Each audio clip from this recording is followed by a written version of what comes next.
We're live. Okay, cool. All right, you ready? Yeah, man. Let's do it. Good morning, everybody. My name is Alex Vidal, president of Related ISG International Realty and host of the show you are watching today, Inquiring Minds Want to Know.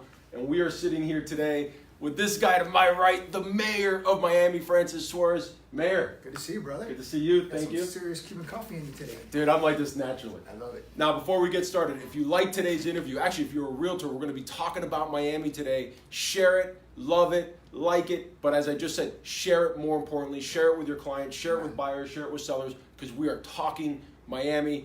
And last but not least, today is brought to you by Related ISG International Realty. If you want to work with a company that is connected to some of the most important people, both in real estate and in government and in business in general, not only here in Miami, but across the country, email me, text me, DM me, and come work for the best.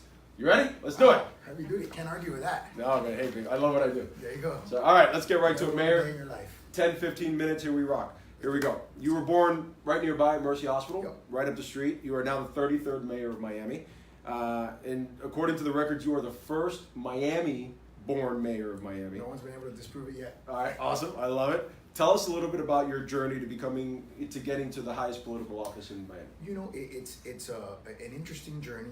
Some of it is probably not as conventional as people think. Obviously, I was the son of a mayor, so that's the part that is partly interesting. My dad was the first Cuban mayor of Miami. The other part that is probably not as well known is that it's not like I grew up wanting to be in politics. It wasn't necessarily something that I thought I would be in. I didn't really like it. As I came out of my teenage years into my early adulthood, I've seen a lot of the nastiness of it. It hasn't gotten any nicer since then, actually. But the truth of the matter is that little by little, I started developing a passion for service. I got elected in 2009 when I was 32 years old. Okay.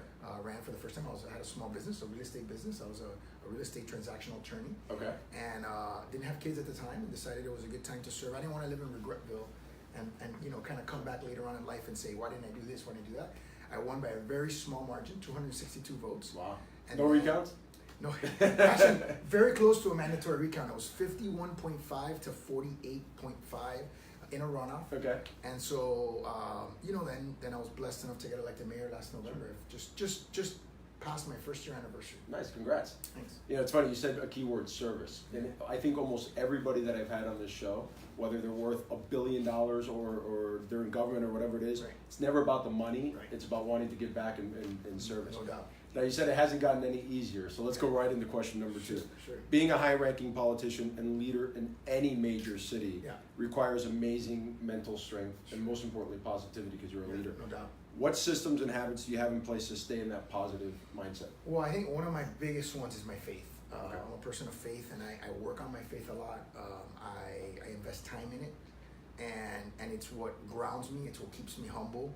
And it's what keeps me focused on good and positive things. I think whenever you're in public life, you're going to be inundated with negativity. Sure. The higher you go, the more negativity you're going to be exposed to. And it's something you have to protect yourself from. You got to find ways to protect yourself from it. And because if not, it influences the way you treat your family, your friends, and people around you. And so, that's the way that I do it. It works for me. And and by the way, it's a work in progress, really, because like I said, I've only been a year in. I got 3 more years to go in my term, and I try to get better every day, at least incrementally better every day. It's interesting you said about how it affects everything in your life, and it's vice versa too. What happens at home will affect you in the office. No doubt. What's your pin? Oh, this is the National Geographic, actually. I Okay. brought it today. I thought it was pretty cool. I went to a dinner that was sponsored by the National Geographic, and they talked about preserving Florida in terms of a lot of its natural resources. We have tremendous natural resources in Florida, and we have a lot of animals, some of which are endangered, coming out of being endangered, and they rely on having a natural habitat. And so one of the things that they focused on was how do we maintain and preserve that natural habitat, understanding that we are a growing community, and there's stresses that burden that natural habitat, stress it out. That's great, and we're going to talk about that growth in a second. I think a couple questions in. Sure. Now let's talk about Miami. Yeah. You are, I think your main mission right now is to promote Miami as a global, vibrant, and this is right from the website, right? Yep. Global, vibrant, diverse, and innovative city. What are you seeing in Miami today and coming over the next few years, that makes Miami all of those great descriptions? Well, first of all, I think we've radically changed in the last 15 years. I mean, we are so different in the way that we look and feel as a city that we're almost unrecognizable to people who haven't been here in the last 10, 15 years. That growth is almost exponential. The last 6 years alone, we've grown 60% in our tax base. And that's happening because we are now no longer just a sort of a tripart investment vehicle. We're not just the United States, Europe, and South and Central America. Now we're seeing money from, Russia, from the Middle East, from Israel, from, the far east, and India, Turkey. We just had the president of Hungary. So I mean, we're really, really starting to get interest from different parts of the world, not just a conventional. Yeah, just a standard South America and Europe. Right. Got it. Right. Now, what's your vision for Miami? Well, my vision is to create the kind of city that you just described. A city that is global in nature, a city that has a vibrant tech economy, a city that finds a way to take care of or give opportunities to all of its residents, which is very, very difficult to do, and certainly difficult to do for government. A government that works efficiently, where we are not getting in people's way of progress, but yet protects the quality of life of its residents. So those are a tremendous. Some of those are antagonistic forces in some ways, but that's the beauty of Miami, is that we are growing tremendously, but at the same time we have a population of people that really love to be here and want to make sure that we protect and preserve the quality of life that's very different from other major cities in the US. So let's just skip right to that question. I think Miami has been ranked the fastest, if not one of the fastest growing cities in the entire United States. So I have a couple prongs to this question. Sure. One is, being that's one of the fastest growing cities, how has real estate played a role in that growth? I'll just go through them and then we kind of figure out how we go. How has real estate played a role in that growth? What are the biggest challenges that Miami faces during that growth? Because we all have growing pains. And how can realtors like myself and my company and the ones that are viewing this make the biggest impact in helping our city become even better? So real estate has been a huge driver of that growth. I think a big part of that growth has been in real estate. What's interesting is the capacity to grow. We still have a huge capacity for growth under our current zoning code. We can actually grow about 10 times more than what we are right now. Really? Yeah. We have about 180,000 dwelling units, and we have capacity within our zoning code, as of right, no changes to the zoning code, of about 1,500,000 dwelling units. And there's always changes, right? Yes. I think our biggest challenges as we continue along that path of growth are, infrastructure, certainly transportation, sea level rise, and making sure that we're a resilient city. Sure. That we're not just wind resilient like we are now. All these buildings now have, storm rated windows, but now we also have to deal with water, which is an ever-present climatic factor that we have to deal with. And I think the real estate community can really help by educating its buyers and sellers. I think that's one thing that sometimes people think their properties are worth way more than what they are, and that creates stagnation because people don't want to sell unless they think they're going to get this ridiculous amount of money. So people have to understand what our zoning code means. So it's more than just selling a property. It's understanding what the future potential of that property is and what's realistic.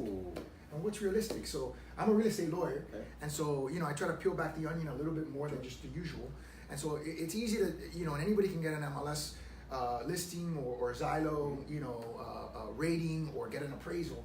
But really, if you want to go deeper, you want to understand what is the potential growth for a property, how does it relate to the neighborhood, how do the neighbors view it, and what is realistic, so that people price properties in a realistic fashion so that they get developed and we move on. I would have never expected real estate advice from the mayor. I love it. I absolutely love it. Awesome. Now, you said something that triggered another question. It's not even on here. We have the capacity to still go 10 times over.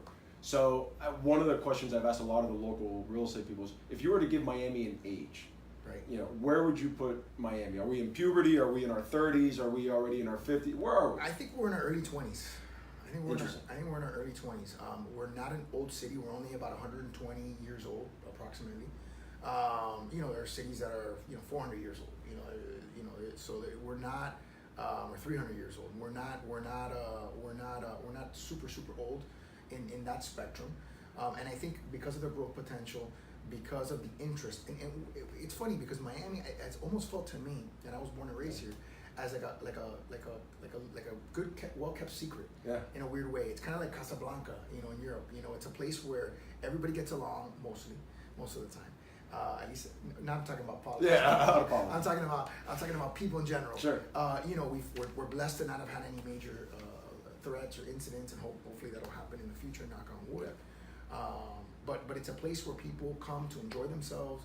It's a place where people are now more and more looking to live in, as opposed to just vacation in or just come temporarily, seasonally. And that's an interesting phenomenon that's happening now. I'm still stuck on that whole 10% where we can grow 10 times over, because for anybody looking to want to invest in Miami, oh my God, it's so exciting. For me running a real estate company, the potentials are huge. Yeah. Let's talk soccer. Let's talk soccer. I have 3 boys that all play competitive soccer. My 11-year-old and my 8-year-old twins are all. That plays competitive soccer too. Oh my God, we're all over the place all the time. So when they heard that the stadium vote passed, this is probably my only quasi-political question, I guess, really in here, is they were really excited. What are your hopes that the potential, because it still faces some votes going on, but what are your hopes that the potential soccer stadium will do for Miami? Look, I'm hopeful. I think part of the way we structured the deal is not just to make it the opposite of the Marlins deal in terms of us getting rent and us getting taxes and us getting a privately financed stadium, 3 dynamics that were not present in the Marlins deal. But I think the 4th dynamic is we took it to the voters. It's their property. It's not my property as mayor. It's not, it's not any individual commissioner's property. And so for me, when 60% of voters vote in favor of something, I mean, that's a very high threshold. And by the way, we did the analysis of every district, and it's about 60% across the board. So it's not like one district voted super high, and then So it's a very, very even vote, which I think means that there's an even amount of broad support for this concept. I think what's happening is, and some people may have a hard time understanding it, is soccer as a sport. You're a young guy. How old are you? I'm 40. Okay, I'm 41. And I have a young boy and a young little girl. They're both going to play soccer. I mean, when I go to the parks and when I drive through the parks of the city, everybody's playing soccer. They're not playing softball. They're not playing, which I love softball. I love all those sports, but they're not playing a lot of, what they're playing mostly is soccer. We don't have enough fields right now for all the kids that are playing soccer. And what's great about this project is not just the MLS team, which is great, but we're going to do 23 additional acres of soccer fields. Wow. A 60-acre public park, which is going to be a central park for us because it'll be 3 times larger than the next largest park that we have in our inventory. And then we're going to get $1 billion of revenue conservatively. So when you put it all together, I don't see how anybody can be against it. But look, everyone's entitled to their opinion. Sure.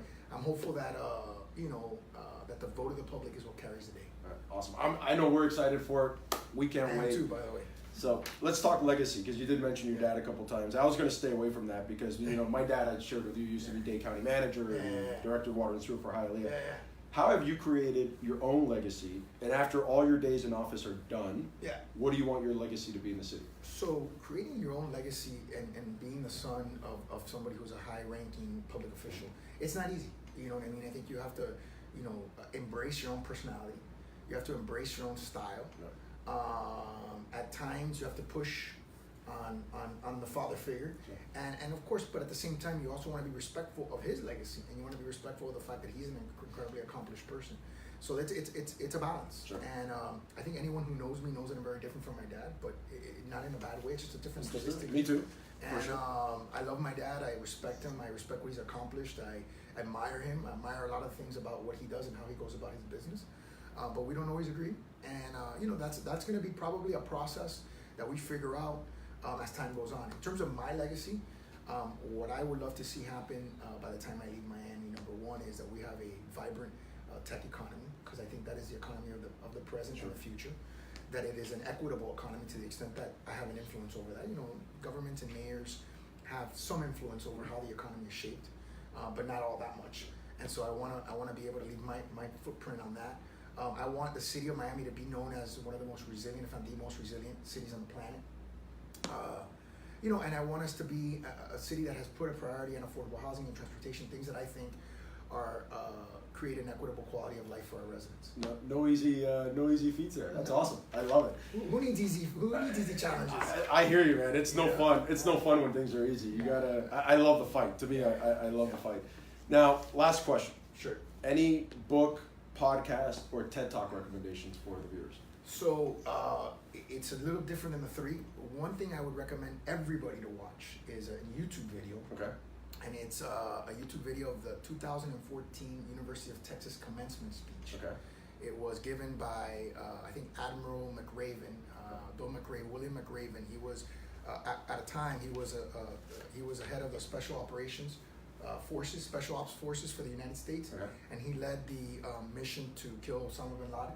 Okay. He's a phenomenal guy. He was a Navy SEAL, and he gives a 19-minute commencement speech about the lessons that he learned as a Navy SEAL. I would highly recommend it for everybody. It's the best 19 minutes of your We'll have life. to watch it. In terms of books, I would say the book on Steve Jobs is a phenomenal book. Okay. I would say any book on Winston Churchill is a phenomenal book. And I would say try to mix it up. Mix it up with fiction, nonfiction, and keep your mind engaged. I think it's good for stress relief, and it's good to educate yourself and remain sharp. All right, I'm done. Is there anything you want to tell the viewers before we leave? No, I'm just, the future is yours. My dad signed something for me around here somewhere that talks about the future being yours. The future is ours. This is the best city on the planet, and I think we have an obligation really to continue to make it the best city on the planet. And I think the real estate community plays a very, very large role. Francis, Awesome. thank you so much, my Good to friend. see you, I man. appreciate it. Awesome. And people always ask me how I get these interviews. Yeah, I keep hearing, there goes my light flashing. My You battery just must be asked. dead. You just asked. The answer's always no unless you ask. I walked up to him at a ULI event where he was speaking. I'm like, hey, I happen to do this show. And Okay. you said yes after I pestered him with a few more emails. But Good. You gotta thanks be again. persistent. All right, I'm going to pop around and say bye to everybody, and we'll be good to go.